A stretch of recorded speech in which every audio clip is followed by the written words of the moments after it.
Well, good evening. Welcome to Bedtime Stories with me, Pastor Michelle. Today's Monday, December 14th. And our story of the night from the Disney comes from Lady and the Tramp, and it's called Sledding. Sledding. Lady stood on the porch as Jim, Dear, and Darling walked up the front path. Jim pulled a sled, and Darling held their son. They were all covered in snow, rosy-cheeked and smiling. That was fun, wasn't it, Darling? I don't know the last time I had so much fun, Darling agreed, patting Lady on the head.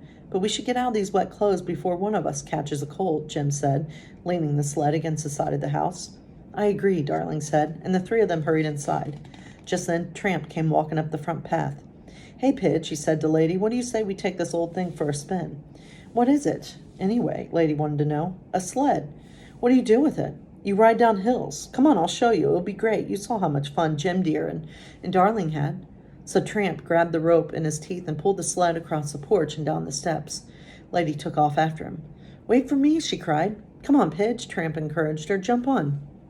Lady jumped onto the sled, and Tramp pulled her down the snowy street and up to the top of a nearby hill. What of you, huh? What of you indeed, Lady agreed. What now? Now we ride, Tramp said. He pushed the sled forward, took a running leap onto it, sending them racing down the hill. Oh dear, Lady yelped as they went down the hill, the wind blowing back her ears.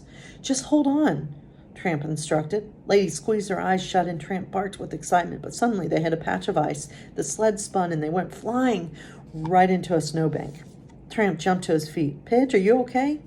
Okay, Lady asked. She was already pulling the sled back up the hill. Hurry up, Tramp. Let's do it again. I love sledding. I like going to Perfect North. That's a fun place to go. And sadly, I don't think I'll be taking the confirmation kids there this year. That's something we've done every year is go for the past couple. We've done it a few times. And it's always fun to go there with the kids. But yeah, maybe next year, 2022. So let's hear about a bold woman in Black history. And her name is Nichelle Nichols. And she's an actress and a singer. So I think that's Star Trek. So we'll learn more.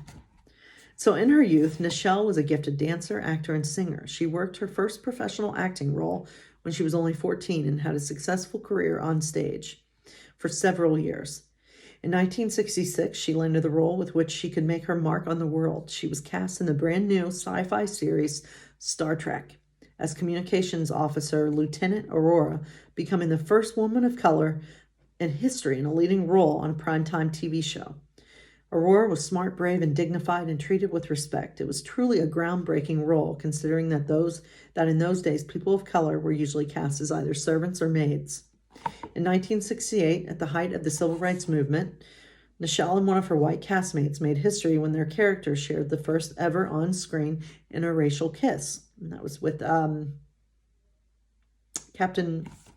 Oh my gosh, I know Star Trek. It's the guy, William Shatner, whatever his character's name. Spock? No. I'm going to have to Google it later.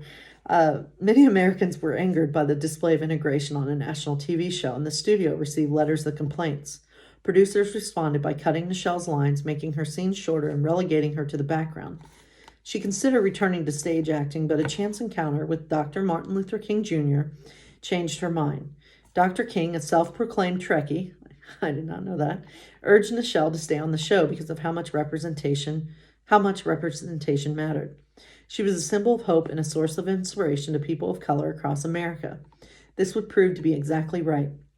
Dr. Mae Jemison names Nichelle as her inspiration to apply to NASA, and so she went on to be the first African-American woman in space. After Star Trek, Nichelle continued to inspire people. She became a recruiter for NASA, traveling around the U.S. doing outreach to young men and women of color. All right, so it's interesting.